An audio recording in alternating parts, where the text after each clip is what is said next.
What's up? How's it going? So I hear you want to be a personal trainer. Talk to me. Let's talk about it. So in this video, we'll talk about what it takes and what it's like to become and be a personal trainer. I've been doing it for about 6 years now. I work for a big box gym. I work for a company that, treats their employees pretty well, at least from my experience, right? Now there's different gyms, there's different styles of personal training, there's all kinds of different things. So I tell you what, won't you sit back, relax, and let's talk. Let's talk about being a personal trainer.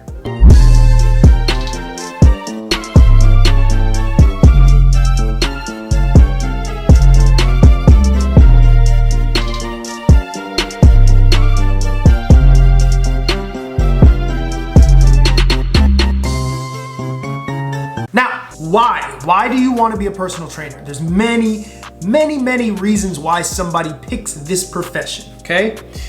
Now, but what I want to actually talk about is why you shouldn't be a personal trainer. In the growing age of social media, we have so many people and that provide knowledge in so many ways to grab and gain knowledge from social media. You've got your TikToks, you got your Instagram Reels, and a lot of these social media apps provide really good knowledge. You also have YouTube. You have in the click of a finger or a type of a finger, you can find out the answer to what it is that you're looking for. But what I don't want people to do is to think that they can go on TikTok, build them a little program out of the things that they found on TikTok, and then now I'm a personal trainer. Like, no. Go through the certification courses, get certified, learn, soak up the knowledge, get some experience in the field. Like, go try a lot of this stuff on yourself, hire a coach, have that person teach you how to be a professional personal trainer. Another thing about the social media influence on personal training is there's like information overload. There's so much new information coming out about why this exercise is suboptimal, why this exercise is the best way to do this, blah, blah, blah, blah, blah, blah. And it always retcons everything else, right? For example, right? I've been training for about 15 years of my life. Most of my life, I've done hammer curls. There's science or whatever coming out now that hammer curls are suboptimal for growing your arms. For growing your biceps, I can see that being the case.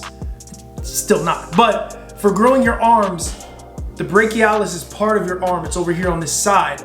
If you do your hammer curls, that's primarily attacking the brachialis, which would give your arm the illusion of being thicker.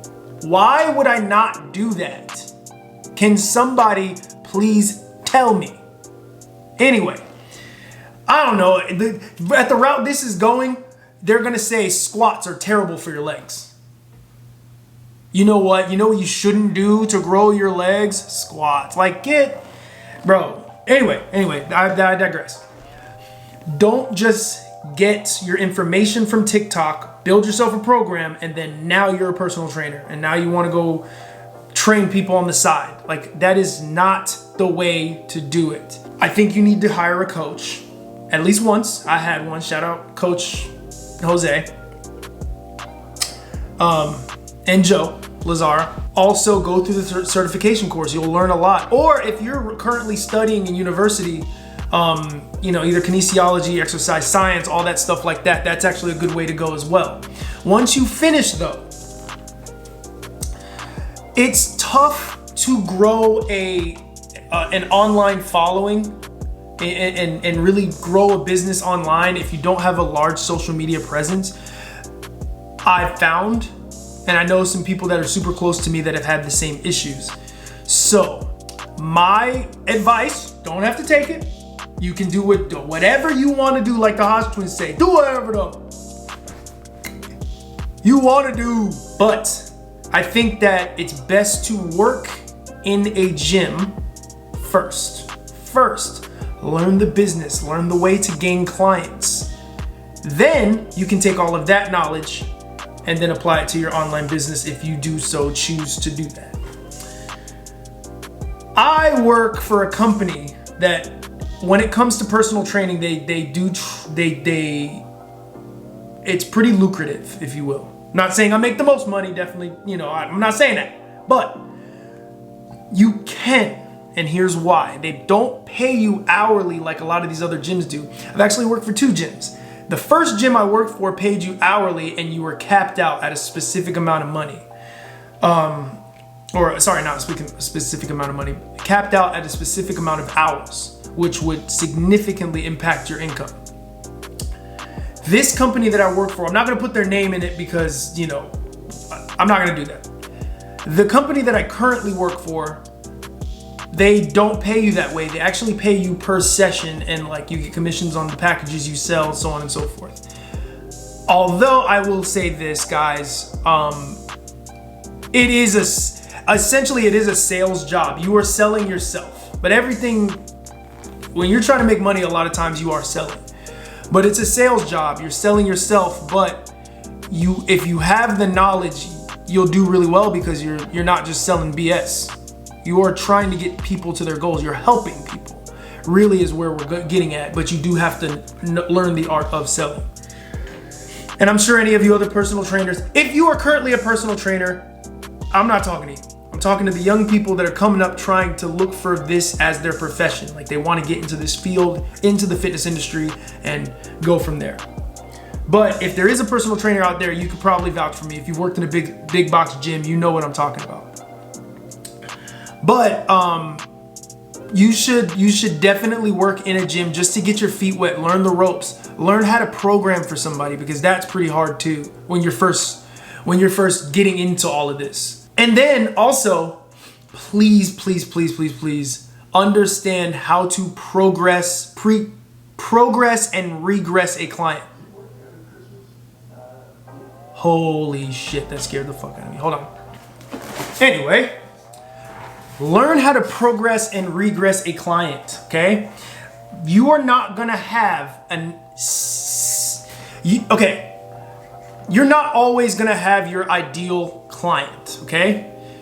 If you do start off at a big box gym, you are going to have a lot of people that really just need to learn how to move, right? They need to learn how to move again post-surgery. Maybe they're up there in age and they need to get used to working out in a gym and moving their body, all right? That person is not squatting 315. Sorry, it's not happening. You have to learn how to get them to kind of progress up to something else, all right? And let's go the opposite way. Let's say you have somebody who is pretty strong or is very, very, very accustomed to certain movements, right? But then they've hurt themselves over the last couple weeks. We'll learn how to regress them, right? Or they just can't quite get a certain movement that's more advanced down. Well, we're gonna regress them or keep them where they are until they can progress to that movement. Learn how to do that, right? So many times I've seen brand new trainers, they'll come in, they'll sign somebody, and on day one, that person is bench pressing. Unless that person, like somebody that shouldn't be bench pressing is bench pressing, right? You have to learn how to do a push-up first before you can bench press. You feel me?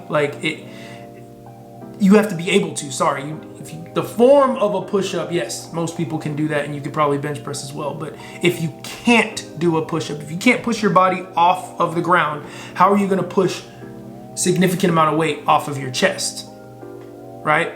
Another thing, a lot of people nowadays want to be online trainers because they're a little more introverted, right? So that might be the route a lot of you guys choose because you don't want to be in people's faces all damn day. I get it. I'm extroverted, but I get the whole, I don't want to be in people's faces all day. I don't want to, have to talk to people in order to gain clients and do this and that. I get it. However, this skill set that you'll learn starting off at maybe a big box gym, maybe not. Maybe you're on in a private gym. Train people, learn how to gain clients. Learn how to help people, right? I think that's where I'm getting at with that, is just learn how to help people, you know? Now let's talk about the pay. I'll never forget this. I used to work for a company where I was selling like medical assistant like supplies, hand sanitizers, stuff like that. I used to work for a company like that. And I didn't want to be there. I remember I had fun because I worked with one of my really good friends from college, and then he had a homeboy, and it was funny. The Falcons had lost the Super Bowl the year prior, and the Eagles had won the Super Bowl the next year. My first day of work, I walk in to find my seat, and they had an Eagles picture of the Eagles like kissing the Lombardi trophy, of Nick Foles kissing the Lombardi trophy, plastered on they were cool as hell. They were the coolest dudes alive. However, the job itself was not ideal. And I remember when I turned in my letter of resignation, I think this was like almost like 5-6 months later, my manager asked me, he was like, what do you plan on doing? Not like, he wasn't like prying into my life. He just really genuinely cared, because like I told you, these guys were cool. And I told him I wanted to be a personal trainer. And he asked me if I could make $80,000 as a personal trainer, for upwards of $80,000 to $100,000 as a personal trainer. And I was like, yeah, you can. He didn't understand that you really could, because a lot of people see these trainers in a gym and they think that we're like, I don't know, Walmart salesmen. No offense to Walmart salesmen, that's not what it is. But you guys get paid hourly, and it's a different type of job. It's way different, right? Just because I work in a building and I have a uniform on doesn't mean I don't get paid I get paid pretty well. 1, 2, I have the knowledge. This is not the same, right? I used to work at Hollister and Abercrombie versus what I do now. It's not the same.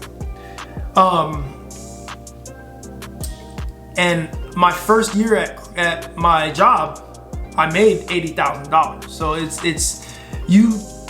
it's a very lucrative career. And that was on the low end. There's a guy at my job right now who makes over $110,000 a year, and he's just a trainer.